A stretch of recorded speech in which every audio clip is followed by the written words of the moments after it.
Salut à tous! Salut. Bienvenue dans cette nouvelle vidéo. Aujourd'hui, on va vous parler, on va vous débriefer tous les jeux enfants qu'on a pu faire pendant notre week-end Spiel, SN à domicile.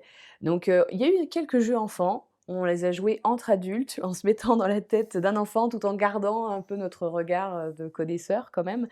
Donc, toi, tu as un jeu à nous présenter qui est Oui, Doudou. Doudou. Je crois que vous Alors, l'avez beaucoup joué. ouais, en fait, on l'a joué avec Fred pour faire le ludo chrono. Et puis là, je l'ai représenté parce que y a pas mal de gens qui voulaient y jouer. Ouais, Je crois que ouais, on en a 6 ou 7 parties. ouais. Pour un jeu enfant qui est un jeu pour 3 ans et plus, ça fait beaucoup de parties. T'as pas l'habitude. J'ai pas l'habitude, voilà. Mais en même temps, il dure pas longtemps. Donc, c'est un jeu coopératif de, Ouais, de déduction dans lequel il faut trouver un doudou qui se cache dans un endroit particulier. ouais, Et il est sur une tuile, et toutes les tuiles du jeu sont uniques, et les tuiles ont un aspect puzzle, ouais. avec des petits soleils, des petites lunes sur les côtés, et on va tout simplement confirmer les pistes en Ouais, essayant de faire correspondre les soleils et les lunes par rapport à leur hauteur sur la pièce. d'accord. Et donc à son tour, on va choisir une tuile parmi celles qui sont disponibles pour toute notre partie, Ouais. et on va dire ok, je veux savoir si c'est ce doudou-là ou dans ce lieu-là, et tu confirmes le lieu ou le doudou suivant l'orientation de ta tuile. C'est plutôt sympa. C'est plutôt sympa, tu te dis: «Waouh, ça marche vachement bien» Mmh. et et en fait, pas tant que ça. Parce Bah, qu'au final, tu vois, quand tu commences à connaître le jeu, tu vois à peu près, quelles sont les différentes orientations, parce qu'il y a que 5 mmh, ou 6. 6 Mmh, pardon, 6 de chaque. mmh. Du coup, ça fait pas tant que ça. Ouais, mais pour un enfant de 3 ans, c'est déjà bien. Alors pour un enfant de 3 ans, c'est pas mal, Mmh. mais en même temps, il y a un système, vu que tu as que 7 actions pour résoudre ton problème, Mmh. et ben, tu vas vraiment te retrouver avec, des réflexions assez poussées sur: «Tiens, il faut que je priorise ça et si je fais ça, je pourrais éliminer telle chose, puis telle chose». Parce que, ben, la double rareté, la rareté des doudous sur les tuiles avec lesquelles tu vas confirmer ou la rareté des lieux Ouais. sur les tuiles à confirmer va être vraiment hyper importante. Mmh mh. Et du coup, c'est des réflexions qu'à 3 ans, je suis pas sûr qu'on mène, et Mmh. une fois qu'on est plus dans le game, et À 4 ben, ans. je suis pas sûr que ça soit si intéressant que ça, Mmh. mais après c'est tout mignon, ça permet Ouais, de voilà, c'est un prétexte à donner des trucs, c'est vraiment bien illustré c'est très joli, ouais. par, Pauline Berdal. Mmh mh. Donc ouais, ça marche, mine de rien, À plutôt découvrir. bien. À À découvrir à quand même. découvrir, ouais. OK. Merci Matt. De rien. Et toi, tu as joué à quoi? Moi, j'ai joué à un jeu, alors j'ai joué avec ma fille pas mal, ça s'appelle Quartino, c'est chez Djeco, c'est un jeu abstrait. On essaye de réaliser, c'est un jeu compétitif, on essaie de réaliser des petits, objectifs, secrets qui sont donc sur nos petits, de cartes, sur un porte-cartes. Et en fait, ces objectifs, ce sont des formes, géométriques, voilà, avec des points de couleur. Donc on va prendre des jetons et on va les placer sur un plateau commun, et c'est ça qui est rigolo, c'est qu'en fait, on a le même plateau pour faire, nos objectifs. Un petit peu, si tu veux, si vous connaissez dans un tout autre, calibre, si vous connaissez Tâche-Calard, où Mmh. on essaye de faire des figures, ben voilà, c'est un petit peu une mise en bouche pour Tâche-Calard. Teshkelar Kids. Parce qu'on va essayer du coup d'anticiper quelle, couleur je vais mettre à quel endroit, et si on y arrive, anticiper plusieurs coups à l'avance, pouvoir enchaîner nos objectifs au mieux, en disant: «Si je mets un bleu là, il me servira pour tel objectif et tel objectif», et du coup c'est je fais d'une pierre deux coups. Le problème, c'est que comme on est tous les 2 ou plus sur le même, Mmh. plateau, il va se passer des choses. Les autres vont profiter de ce qu'on a mis, ou parfois les recouvrir. Donc et s'ils arrivent à faire un objectif avant nous, tout ce qui a servi à faire l'objectif est viré du plateau. Donc ça refresh, la situation, et des fois, on peut même anticiper en disant: «Là, il va faire son objectif, donc je vais profiter de ce qu'il y a dessous», puisqu'on comme on peut empiler, je vais essayer de profiter de ce qu'il y a dessous pour enchaîner sur un autre objectif. Donc en fait, c'est vachement malin, Mmh. mais en même temps accessible à partir de 7 ans. Donc voilà, moi j'ai trouvé ça plutôt cool. J'allais te dire, est-ce qu'il y a des situations de blocage? Parce que, ben, justement Alors, avec ça, mais il pas peut y avoir des situations où, en fait, tu mises en disant, «Je vais arriver à faire mon objectif», mais l'autre le fait avant toi et du coup, il vire tout ton truc, et là, tu es un peu le bec dans l'eau et tu te dis un peu: «Ah, OK. j'arrive pas à faire», mais bon, ça fait partie du truc, tu prends des risques ou tu prends pas des risques. Parce que le plateau est suffisamment grand pour te déployer ailleurs si tu veux. Mais Voilà, se servir de ce que les autres ont déjà fait, c'est potentiellement gagner du temps. Donc c'est assez tricky, en fait, tout en ayant, Mmh. en fait, que quelques règles, très accessibles. Un matériel plutôt chouette, tout en bois. Donc voilà, on en a enchaîné, pas mal avec ma fille qui a 10 ans et qui a bien aimé. Et c'est pour, 2 à 4 joueurs, j'imagine? Tout à fait, ouais, de 2 à 4. Moi, j'y ai joué qu'à 2. Alors peut-être qu'à 4, ça devient encore Mmh. plus, versatile et changeant, mais en tout cas, c'est sympa. Et puis ça dure pas très longtemps, donc en fait, tu en fais une, tu en enchaînes une deuxième, tu prends ta revanche. En général, comme ça que ça se passe. Voilà. Bah, merci beaucoup, Bah, Marianne. merci à toi. Je vais, faire une incantation pour faire apparaître monsieur Thomas. Bonjour Thomas, Bonjour, je suis ravie. ton incantation a marché? C'est ça? Ouais, super efficace. Tu vas nous parler de Little Match. Exactement, Little Match, c'est le seul jeu enfant auquel j'ai joué pendant le week-end. Mmh. Donc c'est un petit jeu pour les enfants de 2,5 à 5 ans. Donc D'accord. on va avoir une main de cartes, il va falloir s'en débarrasser. Sur notre main, il y a des animaux qui ont différentes couleurs. Il y a une carte au centre de la table, il faut poser une carte de même couleur ou de même espèce d'animal. Un jeu de Donc défausse. voilà, c'est un petit Uno en fait. Un C'est petit clairement Uno. un petit Mmh. Uno pour les enfants. Mmh. C'est mignon tout plein, c'est des petits lapins, des petits chats. Mmh. La cible, c'est 2 ans et demi. Je crois qu'effectivement, c'est le genre de jeu qui plaît à cet âge-là. Ouais. C'est forcément pas révolutionnaire, hein, mais si on veut commencer à jouer avec ses enfants, c'est typiquement la gamme où ça marche bien. Ouais. Donc, Il fait une jolie voilà. édition, C'est une jolie édition sympa. Voilà, il y en a déjà, je pense, des jeux comme ça. Mmh. Celui-ci est sympa. Voilà. OK. Bon, si vous avez un enfant de 2 ans et demi, 3 Pourquoi ans, pas. Voilà, ça peut être plutôt cool. c'est ça. OK, Little Match donc. Mhm. Merci Thomas. Bah de rien. Je vais faire une nouvelle incantation, j'adore ça, pour faire apparaître Fanny. Bonjour Fanny! Salut Marilyn, C'est beau toute cette magie. c'est magnifique ce qu'on peut faire avec Internet aujourd'hui. Nous parlons de jeux enfants Nous parlons de jeux enfants, et effectivement. je crois que tu en as 3-4 à nous présenter. Exactement. Alors, on va commencer par quoi? On va commencer, tiens, par Détective Charlie. Ben, très bien.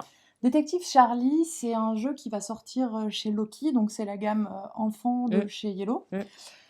Et donc, c'est un jeu dans lequel on va mener une enquête parce que il y a un petit délit qui a été commis dans la ville de Misterville.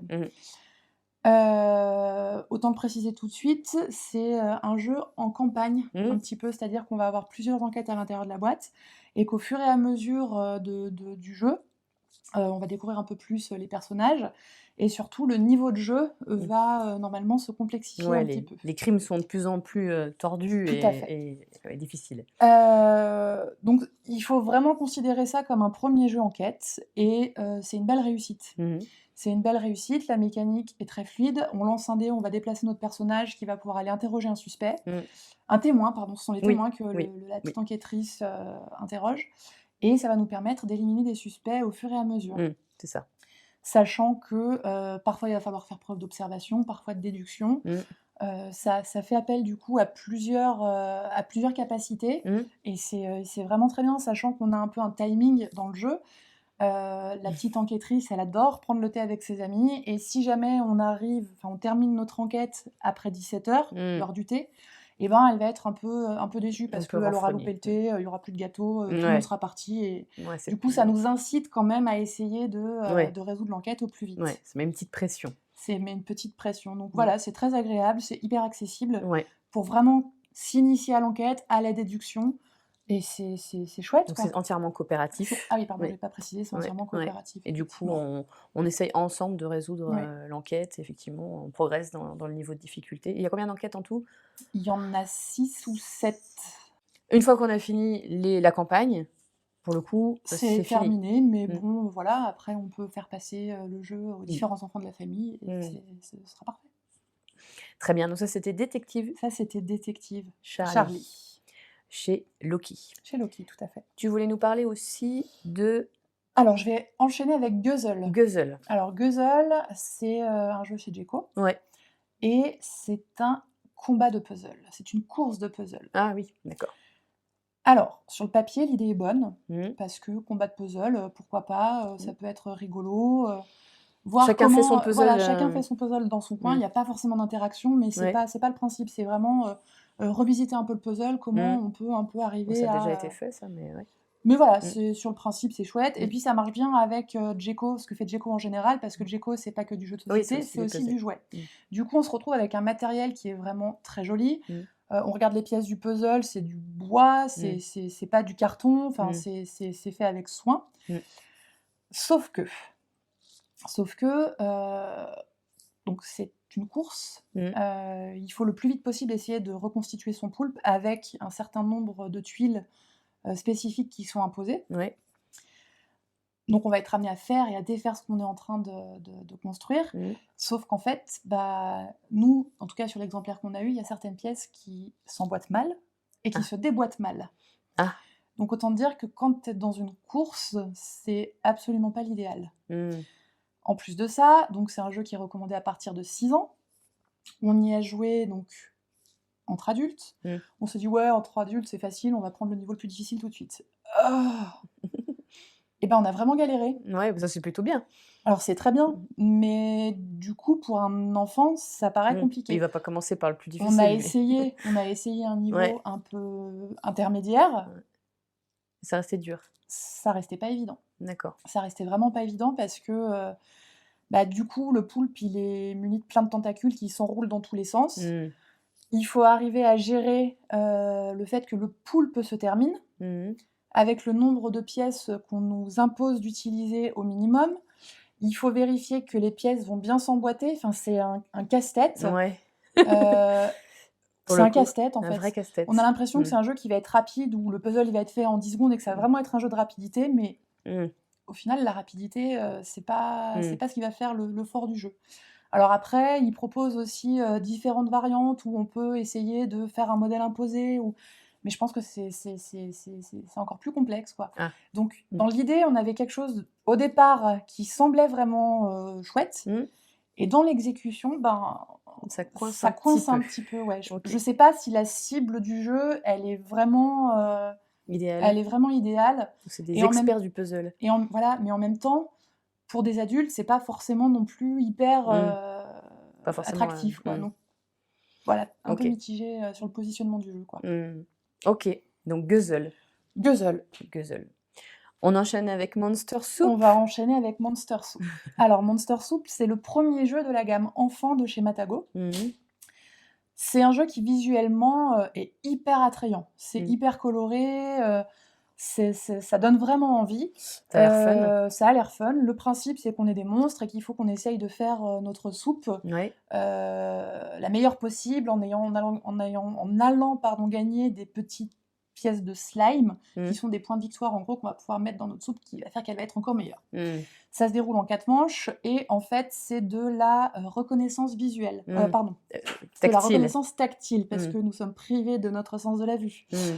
On a chacun notre petit sac avec les 10 ingrédients qui existent dans le jeu Mmh. et on va retourner des cartes qui vont nous dire quel ingrédient aller chercher. Ouais. Donc 4 manches, à chaque manche de plus, on va avoir des ingrédients en plus à aller chercher Mmh. et c'est au plus rapide, on va tous en même temps aller chercher dans nos sacs Respectif. les petits éléments qu'il faut mettre dans la soupe. Mmh. Et dès qu'il y en a un qui a terminé, écrit Monster Soup et puis là on vérifie si on a bien récupéré les bons ingrédients, on gagne autant de petites pièces de slime que d'ingrédients justes. C'est des pièces de slime, là, c'est Ouais. des petits cubes. Oui, ce sont des petits cubes verts, hein, tout Et simplement, après, on les qu'on met, qu'on les met à l'intérieur, donc ils peuvent éventuellement gêner. Plus on gagne et plus Voilà. on peut être gêné. Donc ça, c'est plutôt malin. Oui. Après, je suis restée sur ma faim, Ah, un petit peu. après la soupe. Ouais.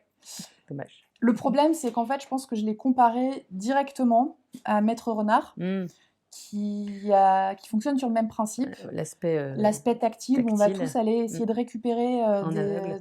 en aveugle des petites pièces en bois. Ouais. C'est pareil, là, ce sont des pièces en bois.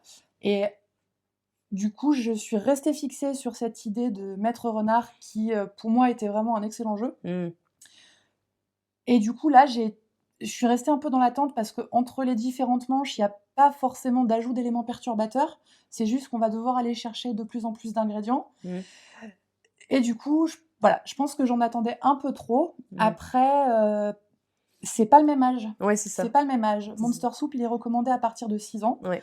Et peut-être qu'effectivement, pour un enfant de 6 ans, Ouais, c'est sûr, même. ça va être le niveau de difficulté idéal. Ouais. Et voilà, moi je pense que je suis partie avec un biais Ouais. dans ce jeu, ce qui fait que je suis peut-être passée un peu à côté. Et sachant que Maître Renard avec les plus jeunes, ça marche pas très bien parce qu'ils ont envie de tricher, ils ont Oui. envie d'enlever leur masque. Ouais. Du coup là, il y a pas cette, Il n'y a pas ça parce qu'on a chacun notre petit cochon.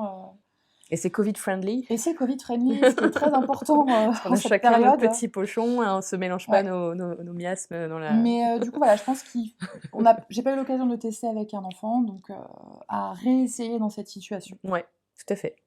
Un petit dernier, chaudron party. Oui, chaudron party qui, bah, ma foi, ça a été une surprise agréable. Ouais.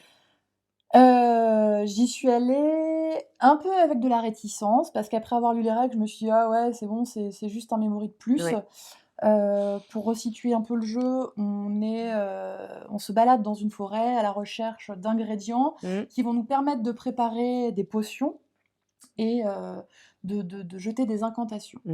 Et une fois qu'on a atteint un certain nombre de points de victoire avec les incantations qu'on a lancées, on met fin à la partie. Et je me suis dit: «Ouais, bon, bah, voilà, du coup, c'est un memory, on se balade dans la forêt, on retombe des tuiles, quand on en a 2 qui matchent, on les récupère, c'est super». Sauf qu'en fait, il y a un aspect, qui vient, mettre, un peu de piquant, là-dedans, c'est qu'il y a un effet de stop ou encore. C'est-à-dire qu'on va pouvoir aller retourner, des tuiles, dans la forêt, des petites cartes dans la forêt. On va pas être obligé de s'arrêter une fois qu'on en a récupéré 2 de la même sorte. On va pouvoir continuer notre exploration. Sauf que, ben, il faut pas être trop gourmand parce que tout ce qu'on avait révélé et qu'on aurait pu gagner, si on va trop loin, qu'on se perd dans la forêt ou qu'on découvre trop de choses, et ben, au final, on va rien pouvoir récupérer. Rien du tout. Rien du tout. Ah ouais. Et en plus, on aura Bah, du donné coup, les informations à l'autre joueur qui va derrière Se faire aller plaisir. se faire plaisir et récupérer à notre place les ingrédients. Et bah, ce petit ajout, ça change beaucoup de choses. Nous, on a vécu une partie qui était finalement assez tendue. On s'est vraiment bien marrés. Et petite chose sympathique qu'on peut noter, c'est qu'en fait, ils ont intégré des jeux de mots dans les petites incantations qu'ils ont écrites. Donc c'est édité par Okaluda.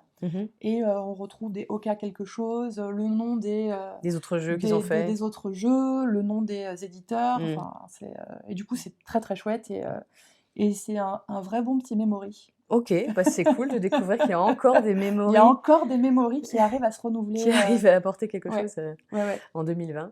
Merci Fanny Mais avec grand plaisir. pour tous ces jeux. Et puis bah, on se retrouve très vite pour un nouveau débrief sur Ludovox. N'oubliez pas de vous abonner à la chaîne si vous voulez rien manquer. Et puis bah, si vous voulez savoir plus d'infos sur tous ces jeux merveilleux ou moins merveilleux, vous pouvez aller sur Ludovox parce qu'il y a plein d'infos, des ludochronos, des articles, bref. Allez-y, n'hésitez pas, faites-vous plaisir. Et moi je vous dis à très bientôt. Salut!